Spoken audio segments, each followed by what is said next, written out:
श्री राम और लक्ष्मण क्यों भरत को मारना चाहते थे? त्रेतायुग की बात है।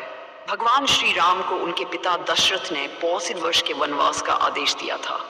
राम अपनी पत्नी सीता और छोटे भाई लक्ष्मण के साथ वनवास के लिए चले गए। इधर अयोध्या में भरत जो की और दशरथ के पुत्र थे, अपनी माता द्वारा रचे गए षड्यंत्र से अनजान थे। जब भरत को यह पता चला कि उनकी माता ने राजगद्दी के लिए श्री राम को वनवास भेजा है, तो वे अत्यंत दुखी और क्रोधित हुए। भरत ने निश्चय किया कि वे श्री राम को वापस अयोध्या लाकर उन्हें उनका अधिकार लौटाएंगे। इस बीच वन में श्री राम, लक्ष्मण और सीता अपने नए जीवन के साथ समायोजन कर रहे थे। उनका वनवास तपस्या और साधना में बीत रहा था। लक्ष्मण ने अपनी प्रतिज्ञा ली थी कि वे श्री राम और सीता की सेवा में ही अपना जीवन व्यतीत करेंगे। भरत का वन में आगमन भरत, गुरु वशिष्ठ और अन्य ऋषि मुनियों के साथ श्री राम को वापस लाने के उद्देश्य से वन में आए। उनके साथ अयोध्या के लोग भी थे जो राम के प्रति अपनी भक्ति दिखाने के लिए वन तक पहुंचे थे। भरत का मन शुद्ध था, लेकिन वनवासियों को भरत के इरादे पर संदेह हुआ। वनवास के दौरान एक दिन श्री राम और लक्ष्मण को यह सूचना मिली कि अयोध्या से एक बड़ा दल उनकी ओर बढ़ रहा है। लक्ष्मण को यह लगा कि यह दल उन्हें मारकर गद्दी छीनने आया है। लक्ष्मण ने क्रोध में आकर कहा, भैया राम, ये निश्चित है कि भरत ने अयोध्या का राजा बनकर अब हमें समाप्त करने का निश्चय कर लिया है। मैं उन्हें बाणों से भेद दूंगा।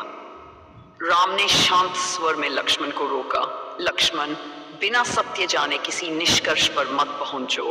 भरत हमारे भाई हैं, हमें उनके इरादे को समझना चाहिए। भरत और लक्ष्मण का सामना जब भरत राम के शिविर के पास पहुंचे तो लक्ष्मण ने धनुष पर बाण चला लिया। उन्होंने भरत को रोकते हुए गर्ज कर कहा, भरत, अगर तुम राम के प्रति षड्यंत्र करने आए हो तो मैं तुम्हें अभी समाप्त कर दूंगा। भरत ने दोनों हाथ जोड़कर कहा, भैया लक्ष्मण, आप मुझे गलत समझ रहे हैं। मैं श्री राम को अयोध्या वापस ले जाने आया हूँ। राजगद्दी पर मेरा कोई अधिकार नहीं, गद्दी पर बैठने का हक सिर्फ श्री राम का है। लेकिन लक्ष्मण का क्रोध शांत नहीं हुआ। उन्होंने कहा, तुम्हारी मीठी बातों में मैं नहीं आने वाला। अगर तुम्हारे इरादे नेक हैं तो ये साबित करो। भरत ने अपनी भक्ति और निष्ठा साबित करने के लिए कहा, यदि आप मुझे संदेह की दृष्टि से देखते हैं तो मैं अपनी जान दे दूंगा, लेकिन यह सिद्ध कर दूंगा कि मेरा प्रेम सच्चा है।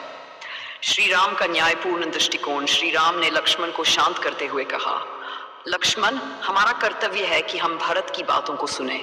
क्रोध में आकर हमें अनुचित निर्णय नहीं लेना चाहिए। भरत बचपन से मेरे प्रति प्रेम और आदर रखते आए हैं। उनके मन में हमारे प्रति कोई छल नहीं हो सकता। भरत ने राम के चरण पकड़कर कहा, भैया, मैं अयोध्या के राजगद्दी पर बैठने के योग्य नहीं हूँ। आपका वनवास मेरे लिए असहनीय है। मैं प्रजा और परिवार के सामने कैसे मुख दिखाऊं? राम ने भरत को समझाया, प्रिय भरत, ये हमारा कर्तव्य है। पिता के वचन का पालन करना हमारा धर्म है। अगर मैं लौटकर अयोध्या जाऊंगा तो ये धर्म के खिलाफ होगा।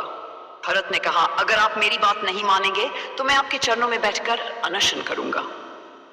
भाइयों के बीच प्रेम और कर्तव्य की परीक्षा। भरत और श्री राम के बीच एक लंबा संवाद हुआ। भरत ने अपनी सच्चाई और भक्ति को साबित करने के लिए अपनी प्राणों की आहुति देने तक की बात कही।